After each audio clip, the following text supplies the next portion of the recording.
এবার যেহেতু আমলারা সিল মারতে পারবেন না, আপনারা দেখেন এই মানে আমার হয় কি আমরা যখন সিডাপ এর মতো একটা ভারী ভেন্যুতে কথা বলি তখন এত থিসিস অ্যান্টিথিসিস সিনথিসিস এরকম বলি যেগুলো জনগণ কানেক্ট করতে পারে কম। হিসেবটা খুব সোজা। সোজা হলো যে এই প্রত্যেকটা কেন্দ্রে একটা কেন্দ্রে মিনিমাম 10টা বুথ থাকে।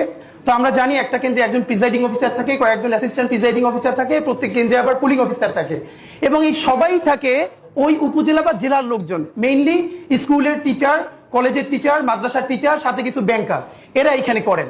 ব্যাপার হলো আপনারা এটা খুব কমন স্ট্র্যাটেজি, সেটা হচ্ছে যারা আমরা যাদেরকে হেভিওয়েট প্রার্থী বলি মেইনলি তারা যেটা করেন 5-7 জন ডামি দাঁড় করায় দেন।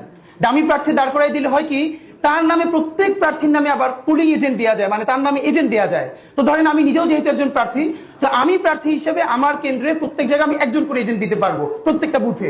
তো আমার এগেনস্টে যিনি আছেন তিনি যদি আরো 5 জনকে দাঁড় করাই দেন এবং 5 জনের এগেনস্টে আরো 5 জন সে এখানে এজেন্ট দিবেন, তারপরে যেটা হবে পুরো বুথের মধ্যে 10 জনের মধ্যে দেখা যাবে 8 জন বনাম আমার একজন।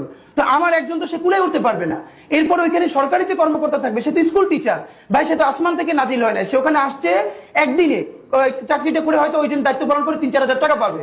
এখন যেহেতু সেই ওই স্কুলে আবার চাকরি করা লাগবে, তার কোনো শক্তি নাই ওইখানে যারা দখল করতেছে তাদেরকে বাধা দেয়া, কারণ সে স্কুলেও ফিরতে পারবে না, কলেজেও ফিরতে পারবে না।